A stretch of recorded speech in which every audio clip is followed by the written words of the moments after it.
يا بني آدم قد أنزلنا عليكم لباسا يواري سوآتكم وريشا ولباس التقوى ذلك خير ذلك من آيات الله لعلهم يذكرون يا بني آدم لا يفتننكم الشيطان كما أخرج أبويكم من الجنة ينزع عنهما لباسهما ليريهما سوآتهما إنه يراكم هو وقبيله من حيث لا ترونهم إنا جعلنا الشياطين أولياء للذين لا يؤمنون وإذا فعلوا فاحشة قالوا وجدنا عليها آباءنا والله أمرنا بها قل إن الله لا يأمر بالفحشاء أتقولون على الله ما لا تعلمون قل أمر ربي بالقسط وأقيموا وجوهكم عند كل مسجد وادعوه مخلصين له الدين كما بدأكم تعودون فريقا هدى وفريقا حق عليهم الضلالة إنهم اتخذوا الشياطين أولياء من دون الله ويحسبون أنهم مهتدون يا بني آدم خذوا زينتكم عند كل مسجد وكلوا واشربوا ولا تسرفوا إنه لا يحب المسرفين قل من حرم زينة الله التي أخرج لعباده والطيبات من الرزق قل هي للذين آمنوا في الحياة الدنيا خالصة يوم القيامة كذلك نفصل الآيات لقوم يعلمون قل إنما حرم ربي الفواحش ما ظهر منها وما بطن والإثم والبغي بغير الحق وأن تشركوا بالله ما لم ينزل به سلطانا وأن تقولوا على الله ما لا تعلمون ولكل أمة أجل فإذا جاء أجلهم لا يستأخرون ساعة ولا يستقدمون يا بني آدم إما يأتينكم رسل منكم يقصون عليكم آياتي فمن اتقى وأصلح فلا خوف عليهم ولا هم يحزنون والذين كذبوا بآياتنا واستكبروا عنها أولئك أصحاب النار هم فيها خالدون فمن أظلم ممن افترى على الله كذبا أو كذب بآياته أولئك ينالهم نصيبهم من الكتاب حتى إذا جاءتهم رسلنا يتوفونهم قالوا أين ما كنتم تدعون من دون الله قالوا ضلوا عنا وشهدوا على أنفسهم أنهم كانوا كافرين قال ادخلوا في قد خلت من قبلكم من الجن والإنس في النار كلما دخلت أمة لعنت أختها حتى إذا اداركوا فيها جميعا قالت أخراهم لأولاهم ربنا هؤلاء أضلونا فآتهم عذابا ضعفا من النار قال لكل ضعف ولكن لا تعلمون وقالت أولاهم لأخراهم فما كان لكم علينا من فضل فذوقوا العذاب بما كنتم تكسبون. پناہ مانگتا ہوں میں اللہ کی شیطان مردود سے، اللہ کے نام سے جو بڑا مہربان نہایت رحم والا ہے۔ اے اولاد آدم، ہم نے تم پر لباس نازل کیا ہے کہ تمہارے جسم کے قابل شرم حصوں کو ڈھانکے اور تمہارے لیے جسم کی حفاظت و زینت کا ذریعہ بھی ہو، اور بہترین لباس تقویٰ کا لباس ہے۔ یہ اللہ کی نشانیوں میں سے ایک نشانی ہے، شاید کہ لوگ اس سے سبق لیں۔ اے بنی آدم، ایسا نہ ہو کہ شیطان تمہیں پھر اسی طرح فتنے میں مبتلا کر دے جس طرح اس نے تمہارے والدین کو جنت سے نکلوایا تھا اور ان کے لباس ان پر سے اتروا دیے تھے تاکہ ان کی شرمگاہیں ایک دوسرے کے سامنے کھولے۔ وہ اور اس کے ساتھی تمہیں ایسی جگہ سے دیکھتے ہیں جہاں سے تم انہیں نہیں دیکھ سکتے۔ ان شیاطین کو ہم نے ان لوگوں کا سرپرست بنا دیا ہے جو ایمان نہیں لاتے۔ یہ لوگ جب کوئی شرمناک کام کرتے ہیں تو کہتے ہیں کہ ہم نے اپنے باپ دادا کو اسی طریقے پر پایا ہے اور اللہ ہی نے ہمیں ایسا کرنے کا حکم دیا ہے۔ ان سے کہو اللہ بے حیائی کا حکم کبھی نہیں دیا کرتا، کیا تم اللہ کا نام لے کر وہ باتیں کہتے ہو جن کے متعلق تمہیں علم نہیں ہے؟ وہ اللہ کی طرف سے ہیں۔ اے محمد صلی اللہ علیہ وسلم سے کہو میرے رب نے تو راستی و انصاف کا حکم دیا ہے، اور اس کا حکم تو یہ ہے کہ ہر عبادت میں اپنا رخ ٹھیک رکھو اور اسی کو پکارو اپنے دین کو اس کے لیے خالص رکھ کر، جس طرح اس نے تمہیں اب پیدا کیا ہے اسی طرح تم پھر پیدا کیے جاؤ گے۔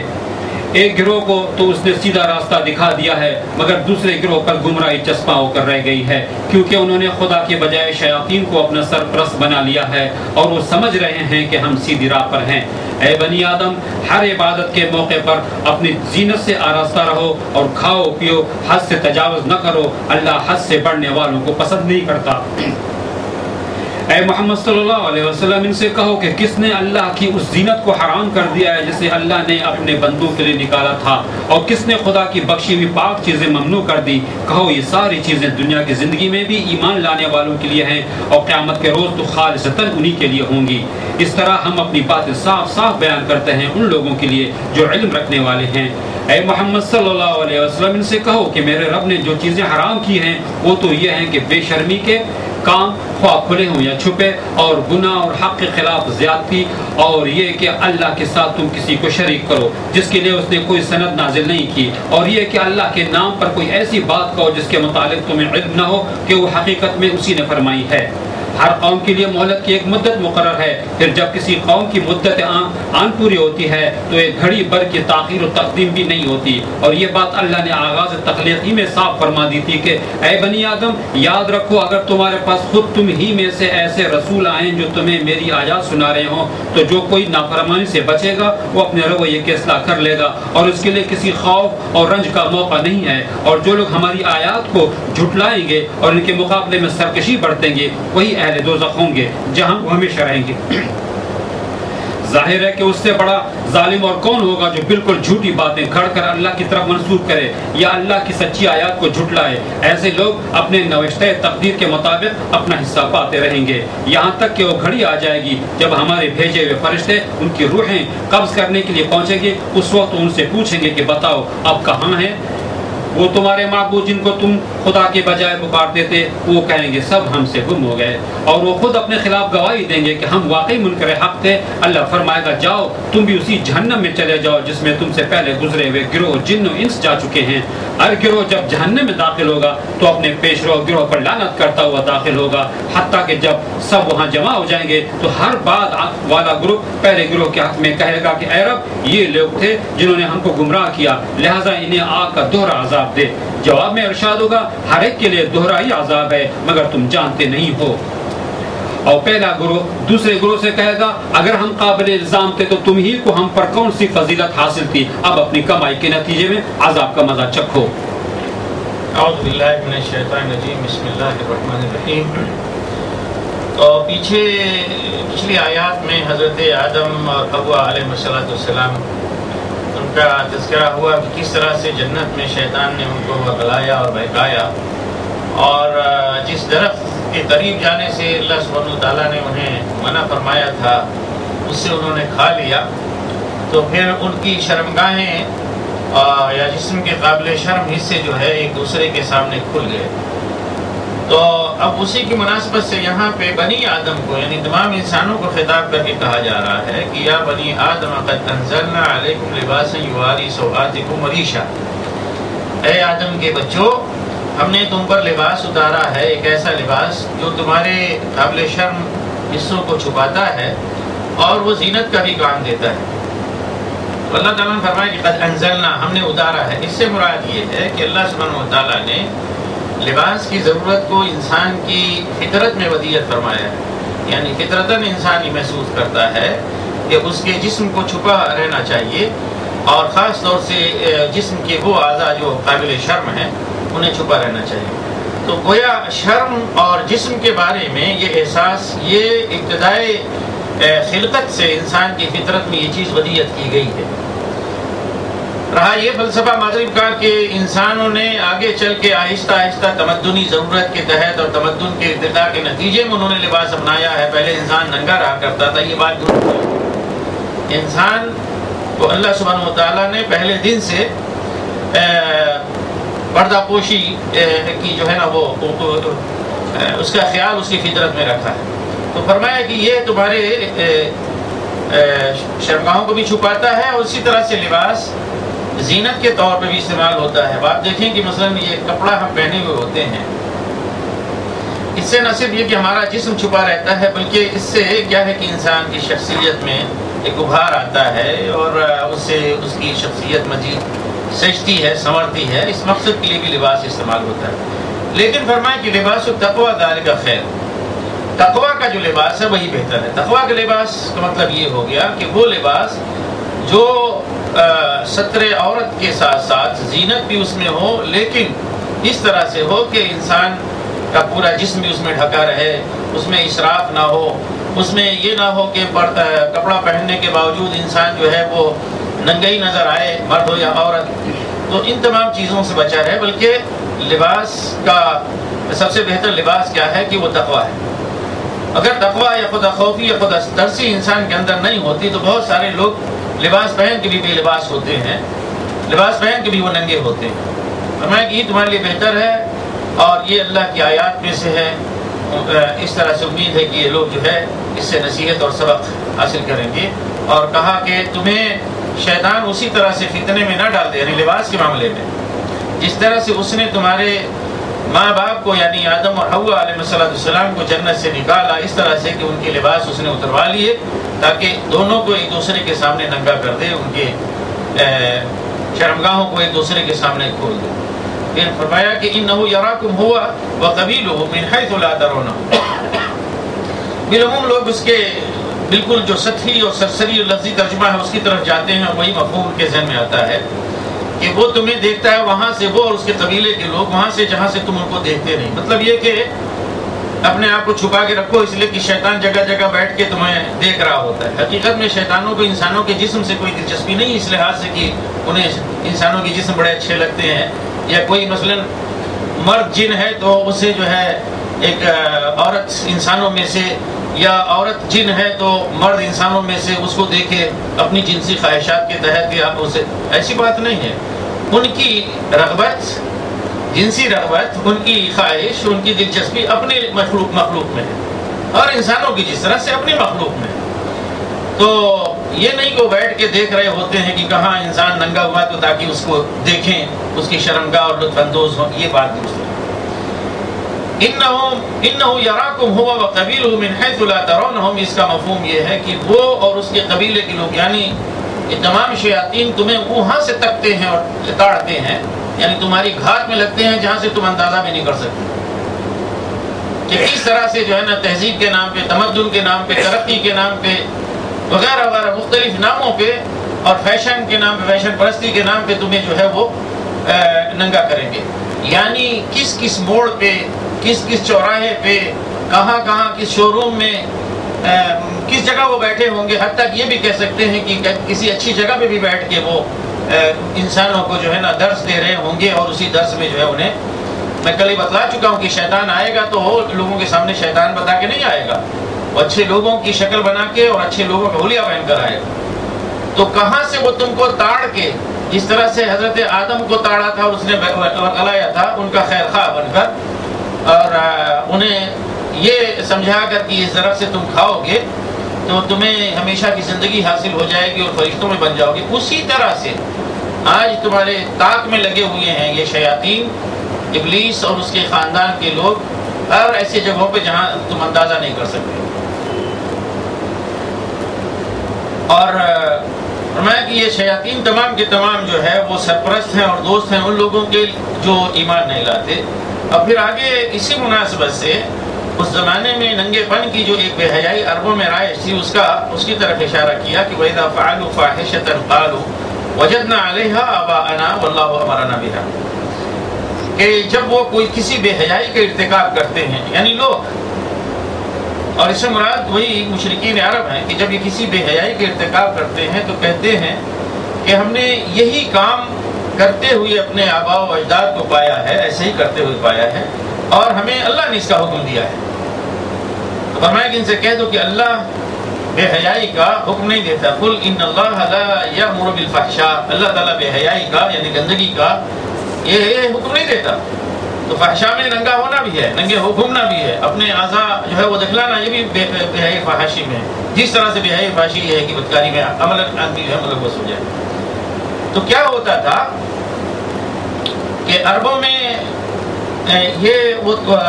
تصور رائج تھا بعض کے ہاں کہ جب عمرہ کے لیے اور حج کے لیے جا رہے ہیں تو جسم پر کوئی جو ہے نا گناہ کا لباس نہ ہونا چاہیے، اور یہ تصور جو ہے یا گناہ نہیں ہونا چاہیے، یہ تصور بڑھتے بڑھتے یہاں تک بڑھا کہ لوگوں نے لباس کو اتار دیا، کیونکہ یہ لباس تو لے کر آئے اپنے گھر سے اور اس لباس کو پہلے استعمال کر چکے ہیں، یا گھر میں رہا ہے جہاں پہ گناہ ہوتا رہا ہے، تو ہم اللہ کے گھر جا رہے ہیں اس حال میں اللہ کے پاس جائیں، اللہ کے گھر میں، کہ ہمارے پاس دنیا کی کوئی چیز نہ رہے، ہمارے اوپر گناہ کی کوئی چیز نہ رہے۔ یہ ان کا فلسفہ تھا۔ چنانچہ بے حیائی کا وہاں پہ مظاہرہ ہوتا تھا کہ ننگے طواف کرتے تھے خانہ کعبہ کا۔ یہ صرف مردوں کی بات نہیں تھی، عورتیں بھی جو ہے ننگے طواف کرتی تھی۔ اور چنانچہ اور اس کو بعض لوگوں نے وہی جس طرح کے مجرم وہ ہوتے ہیں پجاری، جیسا کہ ہندوستان میں مندروں میں قدیم میں رہا ہے اور آج بھی بعض جگہوں پہ ہے، وہ اس طرح کی چیزیں اس کو یعنی اور ابھارتے ہیں، پھیلاتے ہیں، اس لیے کہ یہ شیطان سے انسان اور شیطان جو ہے اور بھیڑیے انسان کی شکل میں جو بھیڑیے ہیں حقیقت میں وہ اپنے شکار تلاش کر رہے ہوتے ہیں۔ جتنا اس کو انکریج کریں گے اور پھیلائیں گے اتنا ہی جو ہے ان کی جنسی خواہشات کی تسکین کا جو ہے سامان ہوگا۔ تو بہت سارے لوگ اس کو جو ہے انکریج کرتے تھے کہ اور پھر شعراء ان کے اس زمانے کے جو فحاشی اور بے حیائی اور بدکاری کی شاعری میں حقیقت میں کیا ہے کہ مشہور ہیں، وہ آ کے خانہ کعبہ کے ارد گرد بیٹھ کے اس طرح کے جو ہے نا مناظر دیکھتے تھے اور پھر اپنی شاعری میں اس کا جو ہے بیان کرتے تھے کہ فلاں لڑکی آئی، فلاں عورت آئی، فلاں شخص آیا، فلاں مرد آیا، اور ان کے جو ہے نا جسموں کے ابھار اور اتار چڑھاؤ کا جو ہے وہ تذکرہ اپنی شاعری میں کیا کرتے تھے۔ اسے انہوں نے ایک دینی کام بنا لیا تھا، اور جب اس بے حیائی کو ان کو ٹوکا گیا تو کہتے ہیں کہ آپ اپنے آباء و اجداد کو تو ہم نے ایسے ہی کرتے ہوئے پایا ہے، اور جب ہمارے آباء و اجداد خانہ خدا یا بیت اللہ کا طواف اس طرح سے کرتے رہے تو اس کا مطلب یہ ہے کہ یقیناً اللہ تعالیٰ نے حکم دیا ہے، اگر اللہ نہ حکم دیا ہوتا تو یہ کیسے جو ہے کر رہے ہوتے۔ تو گویا اپنے باپ دادے کے بگاڑ کو اور فساد کو انہوں نے اللہ تعالیٰ کی طرف سے دیا ہوا حکم قرار دیا۔ تو فرمایا اس کے یہ کہا کہ اللہ کسی بے حیائی کا حکم نہیں دے سکتا، یعنی انسانی فطرت میں جس چیز کو محسوس کیا جاتا ہے یا فطرتاً انسان محسوس کرتا ہے کہ یہ بے حیائی ہے، تو بھلا اللہ سبحانہ وتعالیٰ اس کی کیسی تعلیم دے سکتا ہے، اس کا حکم دے سکتا ہے۔ اس کے برعکس فرمایا کہ میرے رب نے تو قسط کا یعنی راستی کا جو ہے حکم دیا ہے، ٹھیک ٹھیک رہنے کا حکم دیا ہے، اس بات کو حکم دیا ہے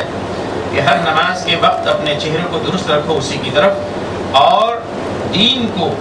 یعنی بندگی کو اللہ ہی کے لیے خالص کرتے ہوئے اللہ ہی کو پکارو، اس لیے کہ جس طرح سے اس نے تمہیں پیدا کیا اسی طرح سے تم پھر واپس جاؤ گے۔ آگے آیت نمبر 21 فرمایا کہ یا بنی آدم خذوا زینتکم عند کل مسجد وکلوا واشربوا ولا تسرفوا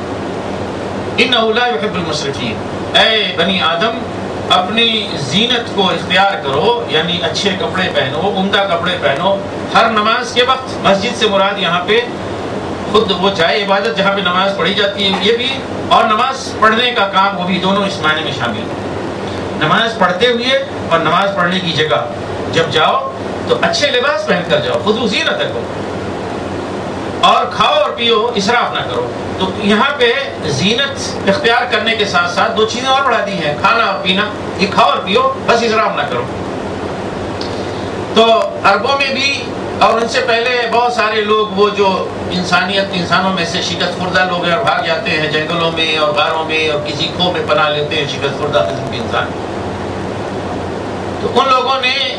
یعنی اپنی نجات کا اور کامیابی کا ذریعہ یہی سمجھا، یا ترقی کا اور اللہ کے نزدیک تقرب کا جو ہے ذریعہ یہ سمجھا کہ انسان دنیاوی چیزوں سے جتنا ہلکا ہو جائے اتنا ہی اسے اللہ کا تقرب حاصل ہوگا اور اسے ترقی حاصل ہوگی۔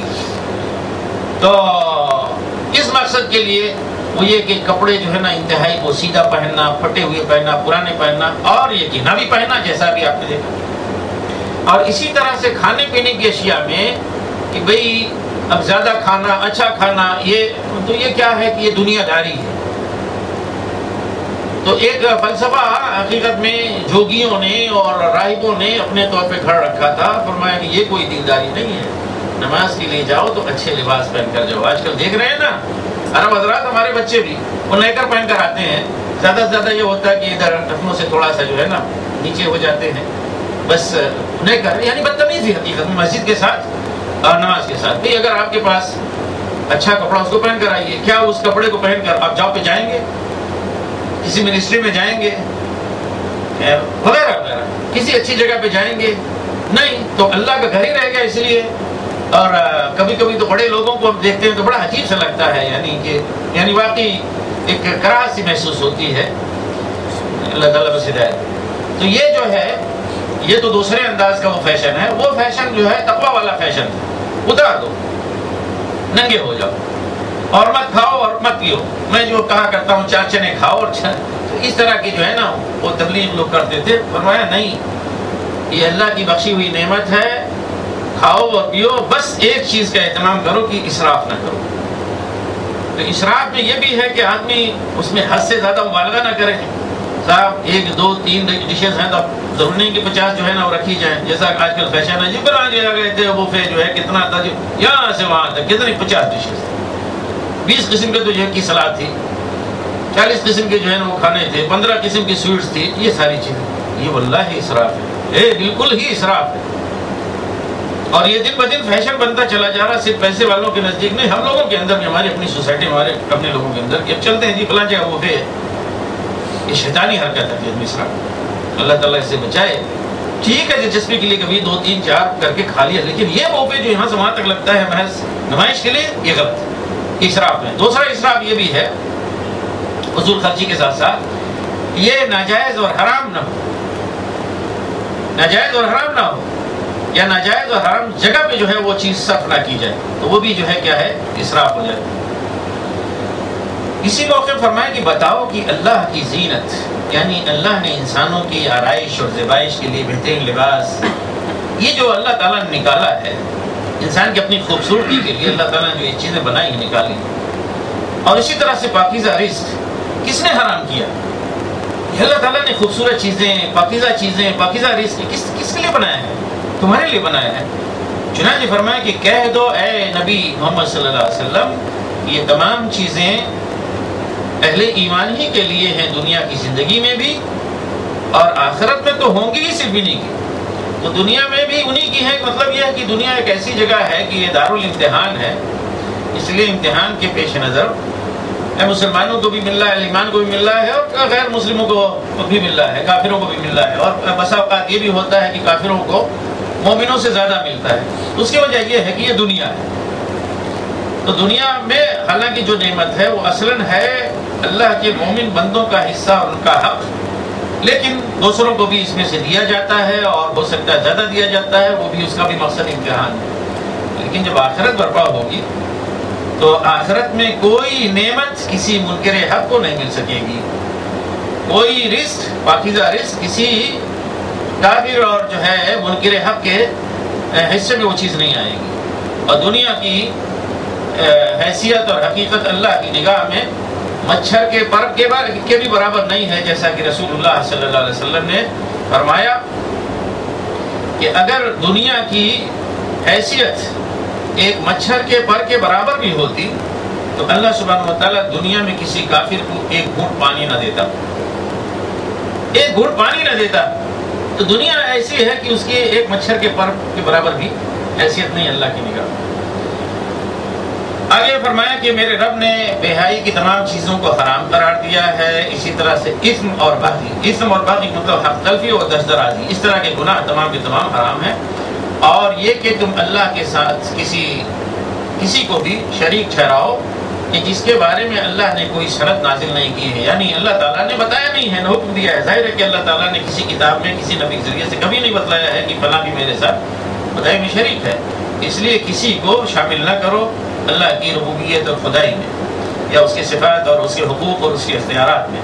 اور کوئی بھی چیز اللہ کی طرف ایسی نہ منسوب کرو جس کے بارے میں تمہیں کوئی علم نہیں ہے۔ آگے آیت نمبر 35 سے وہ مضمون بیان ہو رہا ہے جو سورہ بقرہ میں حضرت آدم کی تخلیق اور ان کو جب جنت سے اتارا گیا تو یہ کہا گیا کہ مما یاتینکم منی ھدی فمن تبع ھدای فلا خوف علیہم ولا ھم یحزنون، کہ اب میری طرف سے تمہارے پاس ہدایت آئے گی، رہنمائی آئے گی، یعنی زندگی گزارنے کا دستور طریقہ بتلایا جائے گا۔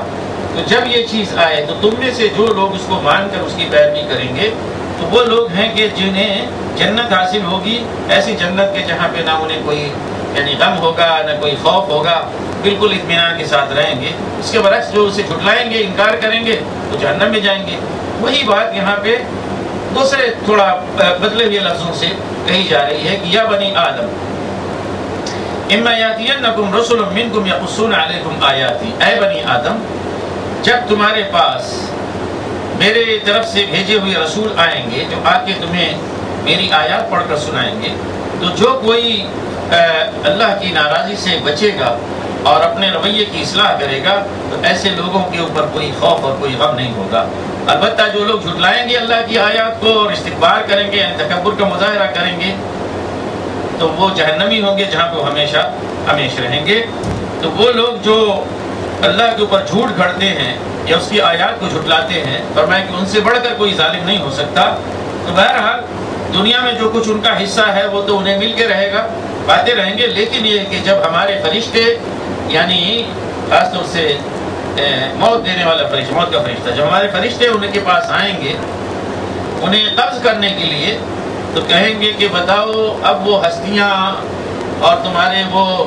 شریک وہ شرکاء کہاں ہیں، وہ تمہارے بڑے بڑے بزرگ اور پیر حضرات جنہیں تم پوجتے تھے اللہ کو چھوڑ کر، وہ کہاں ہیں، بلاؤ ان کو۔ تو کہیں گے کہ وہ تو سارے گم ہو گئے، ہمیں کہیں نظر نہیں آ رہے ہیں، سارے کے سارے کیا ہے گم ہو گئے، اس وقت کو تلاش بسیار کے باوجود کیا ہے کوئی ہاتھ نہیں لگ رہا ہے، اور پھر وہ خود اپنے خلاف جو ہے گواہی دیں گے کہ وہ کافر تھے۔ تو اللہ تعالیٰ کہے گا کہ ٹھیک ہے جب معاملہ یہ ہے تو جاؤ پھر جہنم میں تمہارا ٹھکانہ ہے، تم بھی جس طرح سے تم سے پہلے اور بھی سارے جن اور انس کے بہت سارے گروہ جہنم میں داخل ہو چکے ہیں، اور جہنم میں داخل ہونے والے گروہ جب پہنچتے ہیں تو ہر گروہ جب پہنچتا ہے تو اپنے سے پہلے والے گروہ کو اللہ تعان کرتا ہے، اور وہ کہیں گے کہ پروردگار یہ لوگ ہیں کہ جنہوں نے ہم کو گمراہ کیا، یعنی یہ نسل اپنے سے پہلے والی نسل کو، وہ ان سے پہلے والی نسل کو، تو کہیں گے وہ یہ کہنا چاہیں گے کہ ہماری گمراہی کی ذمہ دار یہ ہیں، اگر یہ ہم کو گمراہ نہ کرتے تو ہم گمراہ نہ ہوتے۔ تو اب تو چونکہ ہم گمراہ ہو چکے ہیں سزا بھگتنی ہے، لیکن چونکہ انہوں نے ہم کو گمراہ کیا ہے اس لیے ان کو ڈبل سزا ملنی چاہیے۔ وہ اللہ تعالیٰ سے جو ہے نا یہ اپیل کریں گے،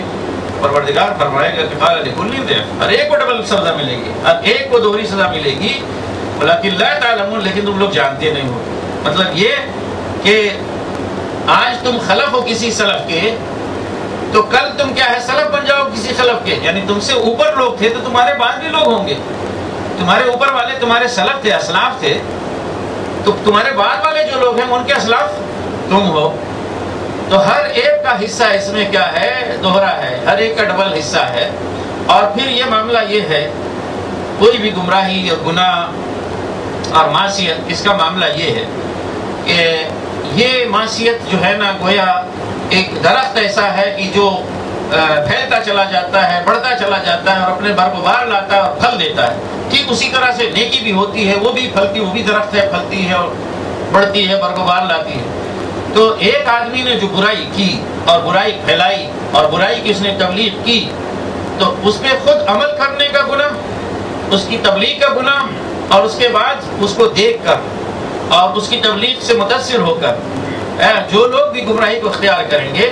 ان کا گناہ اس کے اوپر، پھر ان سے آگے جہاں تک وہ بڑھتا جائے گا، آگے جو لوگ پرچار کریں گے،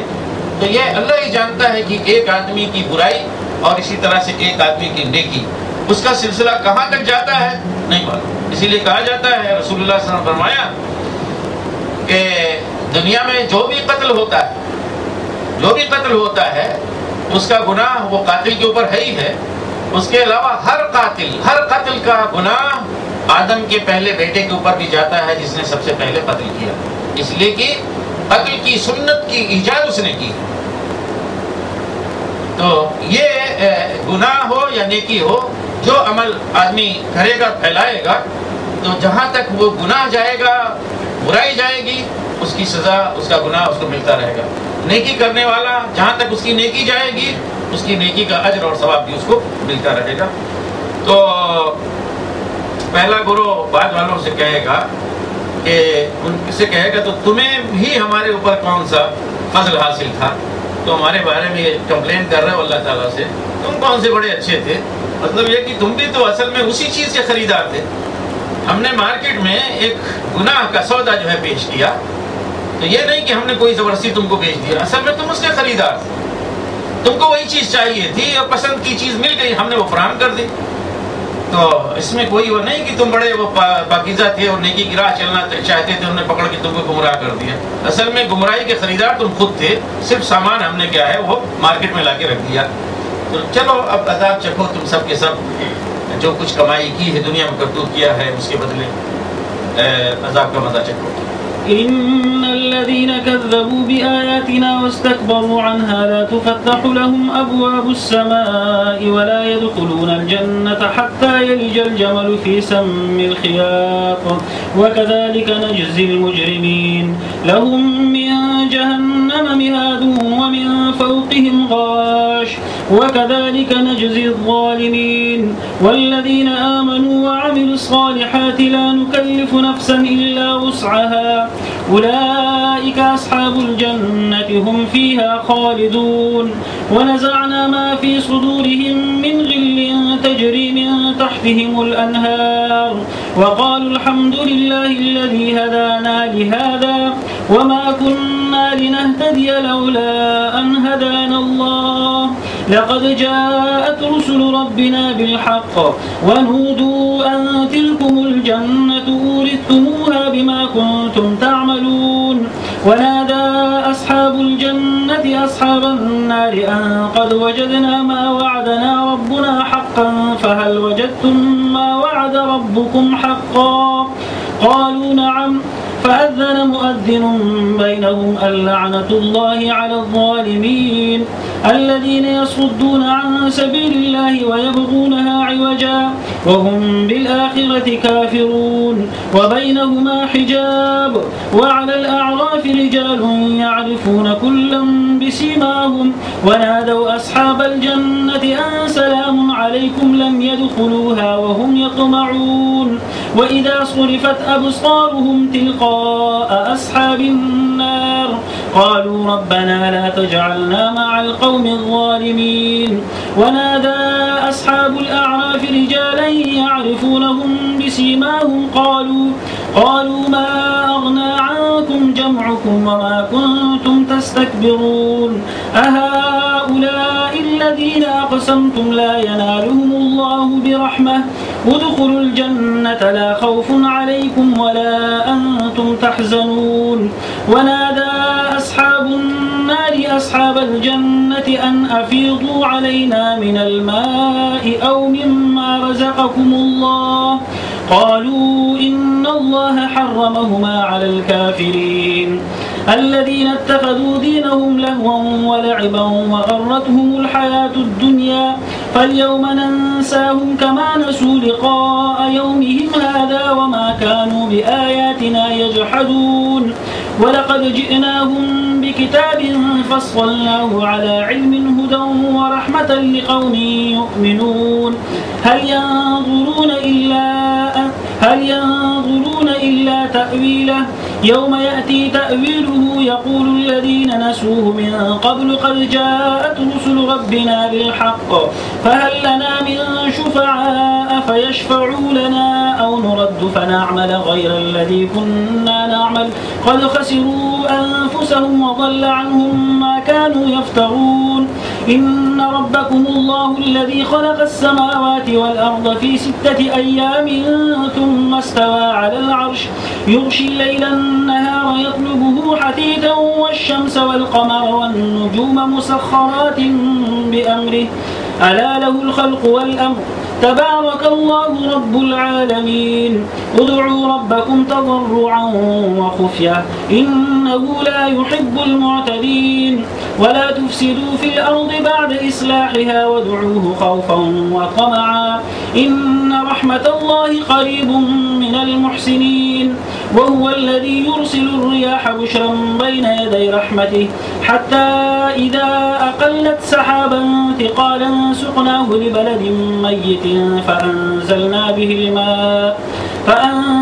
به الماء فأخرجنا به من كل الثمرات كذلك نخرج الموتى لعلكم تذكرون والبلد الطيب يخرج نباته بإذن ربه والذي خبث لا يخرج إلا نكدا كذلك نصرف الآيات لقوم يشكرون.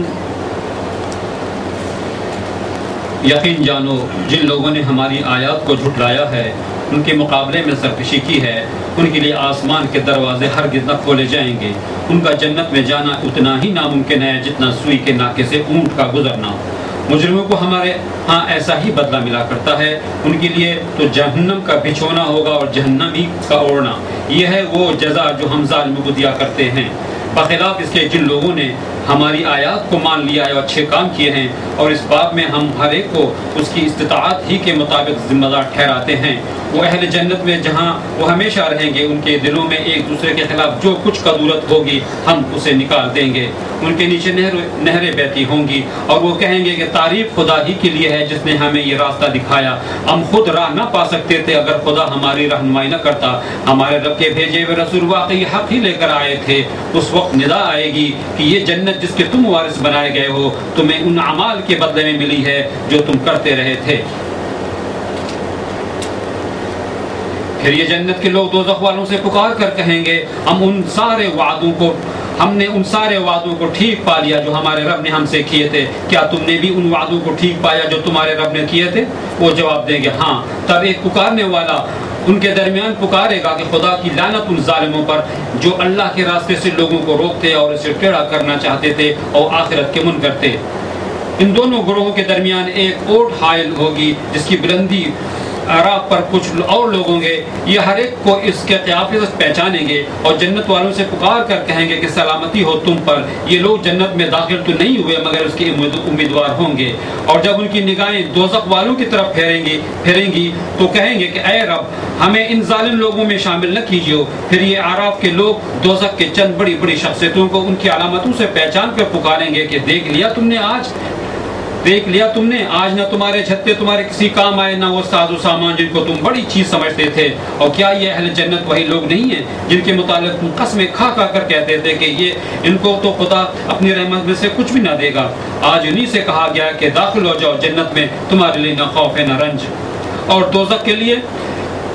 دوزخ کے لوگ جنت والوں کو پکاریں گے کچھ تھوڑا سا پانی ہم پر ڈال دیا یا جو رزق اللہ نے تمہیں دیا ہے اسی میں سے کچھ رزق پھینک دو. اور وہ جو جواب دیں گے اللہ نے یہ دونوں چیزیں ان منکرین حق پر حرام کر دی ہیں جنہوں نے اپنے دین کو کھیل اور تفریح بنا لیا تھا اور جنہیں دنیا کی زندگی نے فریب میں مبتلا کر رکھا تھا. اللہ فرماتا ہے کہ آج ہم بھی انہیں اسی طرح بھلا دیں گے جس طرح وہ اس دن کی ملاقات کو بھولے رہے اور ہماری آیاتوں کا انکار کرتے رہے.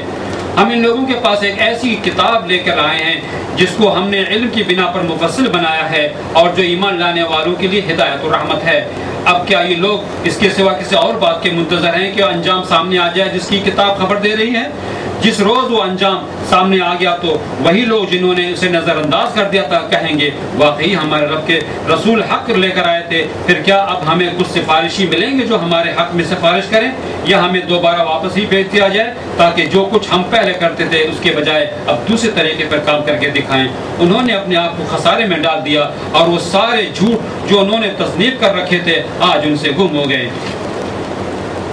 در حقیقت تمہارے رب اللہ ہی ہے جس نے آسمانوں اور زمین کو 6 دنوں میں پیدا کیا پھر اپنے تخت سلطنت پر جلوہ فرما ہوا جو رات کو دن پر ڈھانک دیتا ہے اور پھر دن رات کے پیچھے دوڑا چلا آتا ہے. جس نے سورج چاند اور تارے پیدا کیے سب اس کے فرمان کے تابع ہیں. خبردار رہو اسی کی خلق ہے اور اسی کا امر ہے بڑا بابرکت ہے. اللہ سارے جہانوں کا مالک پروردگار. اپنے رب کو پکارو گڑ گڑاتے ہوئے اور چپ کے یقیناً وہ حد سے گزرنے والوں کو پسند نہیں کرتا. زمین میں فساد برپا نہ کرو جبکہ اس کی اصلاح ہو چکی ہے اور خدائی کو پکارو خوف کے ساتھ اور طمع کے ساتھ. یقیناً اللہ کی رحمت نیک کردار لوگوں سے قریب ہے. اور وہ اللہ ہی ہے جو ہواؤں کو اپنی رحمت کے آگے آگے خوشخبری لیے بھیجتا ہے، پھر جب وہ پانی سے لدے ہوئے بادل اٹھا لیتی ہیں تو انہیں کسی مردہ زمین سرزمین کی طرف حرکت دیتا ہے، اور وہاں میں برسا کر اسی مری ہوئی زمین سے طرح طرح کے پھل نکال لاتا ہے۔ دیکھو اس طرح ہم مردوں کو حالت موت سے نکالتے ہیں، شاید کہ تم اس مشاہدے سے سبق لو۔ جو زمین اچھی ہوتی ہے وہ اپنے رب کے حکم سے خوب پھل پھول لاتی ہے، اور جو زمین خراب ہوتی ہے اس سے ناقص پیداوار کے سوا کچھ نہیں نکلتا۔ اس طرح ہم نشانیوں کو بار بار پیش کرتے ہیں ان لوگوں کے لیے جو شکر گزار ہونے والے ہیں۔ تو یہ آیت حقیقت میں نمبر 40 کی آیت، اس کے الفاظ بڑے سخت ہیں مشرکین کے لیے جو اس وقت رسول اللہ صلی اللہ علیہ وسلم کی دعوت کو جھٹلا رہے تھے اور آپ کو بھی جھٹلا رہے تھے، جیسا کہ کل ہم نے بتلایا کہ یہ اس کے نزول کا وقت جو ہے تقریباً 12ویں سال میں ہے یا 1 سال پہلے ہجرت سے، اور اس میں انذار ہے ان کے لیے۔ تو اس آیت میں کیا کہا گیا ہے کہ جن لوگوں نے ہماری آیات کو جھٹلایا اور تکبر کرتے ہوئے، گھمنڈ کرتے ہوئے ان سے اعراض کیا، منہ موڑا، تو ان کے لیے آسمان کے دروازے نہیں کھولے جائیں گے۔ آسمان کے دروازے یعنی رحمت کے دروازے، آسمان میں بہت سارے دروازے، جہنم کا دروازہ کھولا جائے یا جنت کے دروازے ان کے لیے نہیں کھولے جائیں گے، اور نہ ہی یہ جنت میں داخل ہوں گے۔ اس وقت تک نہیں داخل ہو سکتے جب تک کہ اونٹ کسی سوئی کی نوک میں نہ داخل ہو جائے۔ اب آپ اندازہ کیجئے، یہ بھی ناممکنات کی، یعنی اس طرح کی مثال تو پہلی مرتبہ قرآن شریفی میں سننے کو ملی۔ سوئی کی کا سوراخ اتنا باریک ہوتا ہے، اس میں دھاگا بھی ڈالیں تو یوں جو ہے نا، بڑا ماہر ہو تو وہی ڈالتا ہے، یا پھر چشمہ موٹا سا لگائیں، مجھے ڈالنا تو میں نہیں ڈال سکتا، ٹھیک ہے نا، تو جو روزانہ جن کی پریکٹس وہ کر سکتے۔ وہاں پہ کہہ رہے ہیں کہ اونٹ اگر اس کے اندر سے گھس کے پار ہو جائے تب تو سمجھ لیجئے کہ ان کا داخلہ ممکن ہے، ورنہ نہیں۔ فرمایا کہ مجرموں کا اسی طرح سے بدلہ دیں گے جہنم کا کہ اوپر سے اوڑھنے کے لیے بھی آگ اور نیچے سے بچھانے کے لیے بھی آگ، اور رہ گئے جو ایمان لائے اور جنہوں نے نیک عمل کیے، تو فرمایا کہ یہ لوگ جنتی ہیں اور اس میں ہمیشہ رہیں گے۔ اور ایمان اور عمل صالح کے ساتھ ساتھ اللہ تعالیٰ نے یہ بھی فرما دیا، اپنی رحمت سے واضح کر دیا کہ بندے پریشان نہ ہوں، کہ لا نکلف نفسا الا وسعها، ہم کسی جان پر اس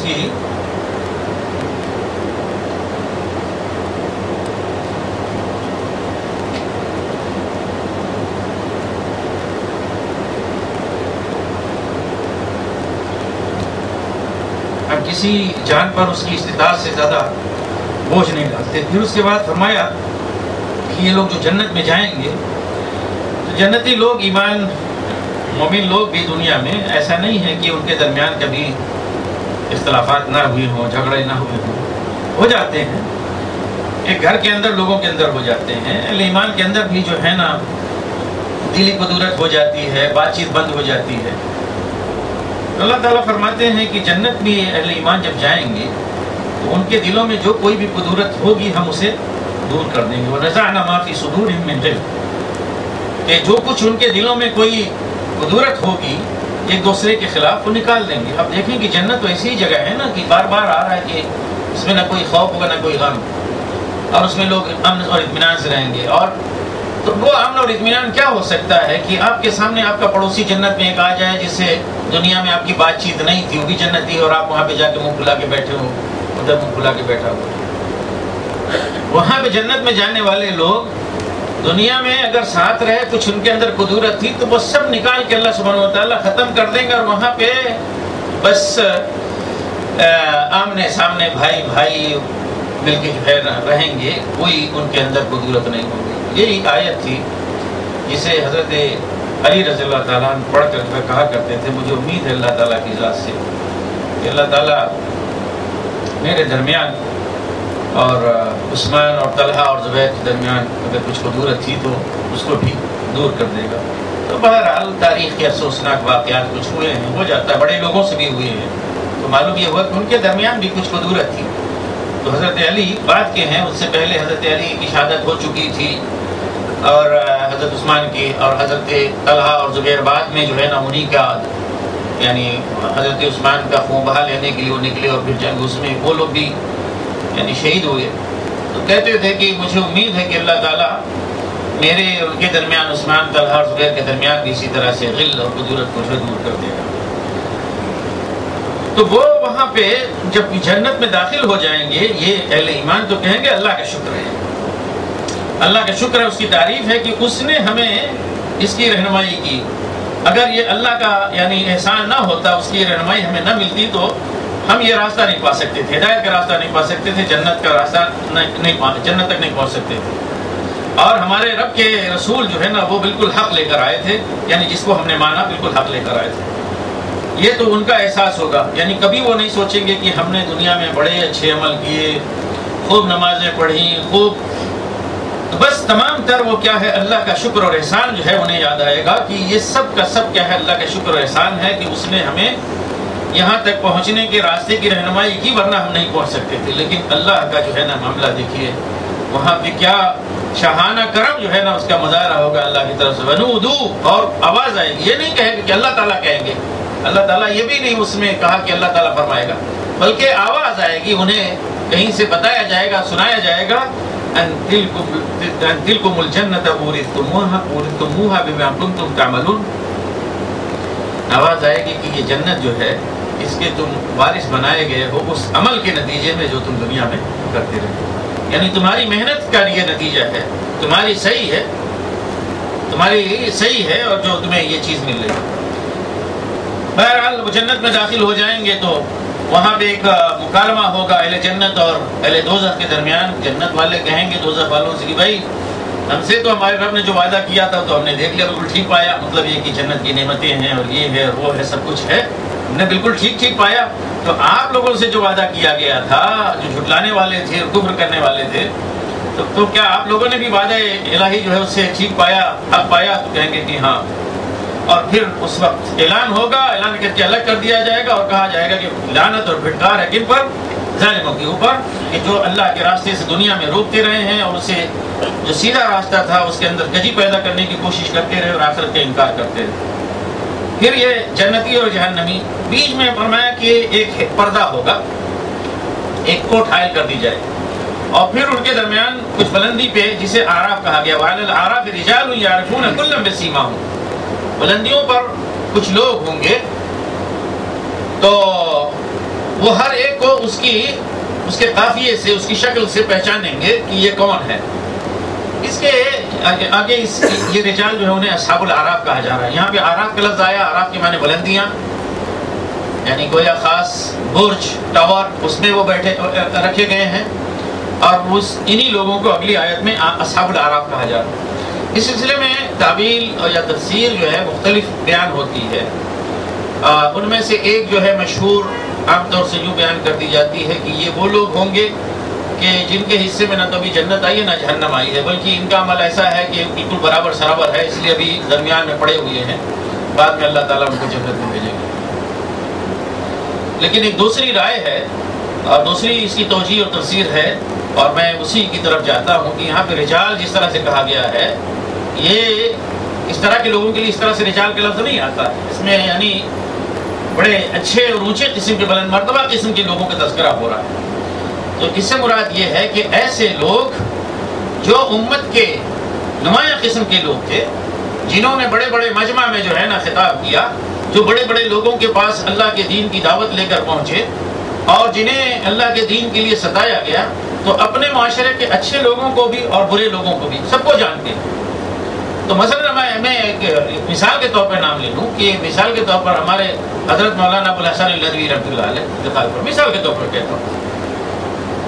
کیا وہ جب جنت میں جائیں گے، اللہ تعالیٰ انہیں جنت پہنچائے، وہ جائیں گے تو ان کی عام جیسے انسانوں جیسی حیثیت ہوگی، ان کا جو ان کی تصنیف، ان کی تعلیف، ان کا علم، ان کا تقویٰ، اور پھر ان کی جد و جہد، پورا ہندوستان ان کو جانتا، تو کیا وہ عام لوگوں جیسے ہوں گے؟ نہیں ہوں گے۔ تو وہ یعنی اس طرح کے لوگ ہیں کہ وہ دیکھیں گے تو اڈوانی کو بھی پہچانیں گے، اور ٹھاکرے کو بھی پہچانیں گے، اور اس طرح کے تمام لوگوں کو پہچانیں گے، ٹھیک ہے نا۔ اسی طرح سے اپنے وقت کے جتنے علماء صلحاء ہیں وہ سب کو جانتے ہیں، تو منالی میں سب کو جانتے تھے، تو وہ لوگ وہاں پہ خطاب کریں گے، ایسے لوگ ادھر دیکھیں گے، ہاں یہ بڑے بڑے علماء اور مشائخ ان سے کہ ماشاء اللہ آپ لوگ اچھی جگہ پہ پہنچے، وہ خود بھی اپنے بارے میں امید رکھتے ہیں کہ وہاں پہ جائیں گے۔ ادھر اٹھا کے دیکھا، اچھا یہ سارے بڑے بڑے مجرم، اڈوانی، واجپئی، بال ٹھاکرے اور یہ سارے لوگ یہ ہیں. تو جو اکڑ دکھلائی تھی آپ لوگوں نے وہاں پہ ہندوستان میں، زبان دنیا میں، دیکھ رہے ہیں اس کی سزا بھگت رہے ہیں نا. حقیقت میں اصحاب الاعراف سے مراد اس طرح کے لوگ، امت کے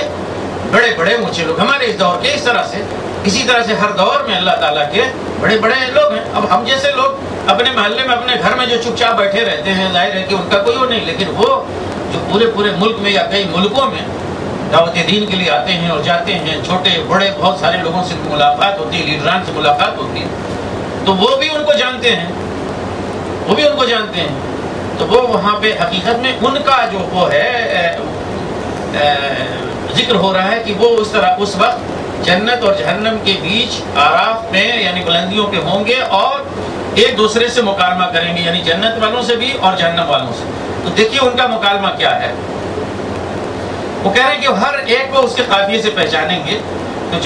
جنتی لوگوں سے پکار کر کہیں گے کہ سلام علیکم، آپ لوگوں پر سلام. تو ابھی وہ جنت میں خود داخل نہیں ہوئے، لیکن انہیں امید ہے، اس کی توقع ہے وہ جائیں، جنت میں جائیں گے. اور جب ان کی نگاہ پھیری جائے گی دوسری طرف جہنمی لوگوں کی طرف، تو وہ کہیں گے پھر وہ کریں گے پروردگار یہ ان ظالموں سے ہمیں بچا، ان کا ساتھ نہ ہونے پائے. تو اس وقت اصحاب اعراف کچھ خاص لوگوں کو پکاریں گے، دیکھیں گے جنہیں وہ پہچان رہے ہوں گے. کہیں گے کہ آپ کا وہ جتھا کہاں گیا بھائی، آپ کا جتھا کہاں گیا. یہاں پہ پھر میں مثال دوں کہ مثلا وہ جتھا لے کر آیا تھا بابری مسجد کو شہید کرنے کے لیے، اور آج کہاں ہے؟ مولانا کے وقت میں یہ جتھا جو شہید ہوئی تھی. تو پوچھیں گے وہ جتھا جو آیا تھا بابری مسجد شہید کر ڈالی لوگوں نے، وہ کہاں ہے؟ آج آپ کے کام آ رہا ہے؟ اور جس کی بنیاد پہ تم تکبر کرتے تھے، اکڑتے تھے، تو وہ تمہارے کام آیا؟ تو اور تم ان کے بارے میں قسم کھا کے کہتے تھے کہ انہیں کوئی رحمت اللہ کی نہیں ملے گی. تو دیکھو ان کا معاملہ یہ کہ ان کو کہہ دیا گیا ہے کہ یہ لوگ جنت میں داخلے کا انہیں حکم دے دیا گیا ہے، پروانہ مل گیا ہے انہیں، ٹکٹ اس کا مل گیا ہے، اور کہا گیا کہ اب جنت میں داخل ہو جاؤ اس طرح سے کہ نہ ہی کوئی خوف ہے نہ ہی کوئی غم. اور اس وقت پھر یہ ہوگا کہ جہنمی جو ہے جنت والوں کو پکاریں گے. جب یہ معاملہ بالکل طے ہو جائے گا نا، تو جہنمی وہ جنتیوں کو پکاریں گے، بھائیو ہم بھی ایک ہی محلہ میں رہتے تھے، گاؤں میں رہتے تھے، کچھ تو پہچانتے ہو، کچھ خیال کرو. تمہیں جو پانی ملا ہے اور کھانا رزق ملا ہے وہاں جنت میں، تھوڑا سا اٹھا کے پھینک دو، دیوار سے اٹھا کے پھینک دو ہماری طرف بھی. انہوں نے کہا کہ نہیں، یہ ساری چیزیں تو اللہ نے تمہارے لیے کیا ہے حرام کر دی ہے، اس لیے کہ دنیا میں تم نے دین کو کیا ہے کھیل تماشا بنایا، مذاق اڑایا، یہاں پہ اب یہ ساری چیزیں تمہارے لیے حرام ہیں. اور آگے جو ہے آیت نمبر 57 میں فرمایا کہ وَهُوَ الَّذِي يُرْسِلُ الرِّيَاحَ بُشْرًا بَيْنَ يَدَيْ رَحْمَتِهِ، اللہ ہی ہے کہ جو اپنی رحمت کے آگے آگے ہواؤں کو بشارت کے طور پر بھیجتا ہے. یعنی بارش، رحمت سے مراد یہاں پہ بارش ہوتی ہے، اس سے پہلے ہوائیں چلتی ہیں. جاننے والے جان جاتے ہیں کہ یہ ہوائیں جو آئی ہیں یہ خوشخبری اور بشارت لے کر آئی کہ اس کے بعد جو ہے کیا ہے، بارش نازل ہونے والی ہے. یہاں تک کہ وہ ہوائیں جب بوجھل بادل لے کر چل پڑتی ہیں اور اسے اللہ تعالیٰ ہانک کے لے کے جاتے ہیں کسی مردہ زمین کی طرف. مردہ زمین یعنی بالکل سوکھی ہوئی، وہاں پہ کوئی گھاس تک نہیں ہے، کچھ نہیں ہے، سوکھی مردہ زمین کی طرف. وہاں پہ اللہ تعالیٰ بارش برساتے ہیں اور پھر اس پانی کے ذریعے سے ہر طرح کے کھیتی اور فصل جو ہے اگاتے ہیں. اور اس کے بعد فرمایا کہ اسی طرح سے ہم مردوں کو بھی نکالیں گے. یعنی مردہ زمین جس طرح سے زندہ ہو جاتی ہے بارش کے ذریعے سے، تمہاری آنکھوں کے سامنے تم دیکھتے ہو مردہ زمین وہ لہلہا اٹھتی ہے، تو اسی طرح سے مردوں کو بھی ہم نکالیں گے، زندہ کریں گے دوبارہ. اور یہ اس لیے بتلا رہے ہیں کہ تاکہ تم سبق حاصل کرو. پھر بارش کا جو ہوتا ہے نزول، آپ دیکھیں کہ اس کا اثر ہر زمین پہ ایک جیسا نہیں ہوتا. اگلی آیت میں واقعہ یہ ہے کہ بارش کے ذریعے سے، اب ذرا اٹھا دیں اس کو، رہنے دیں، کیا ہے اعلان کر دیں، کافی ڈسٹرب ہو رہا ہے.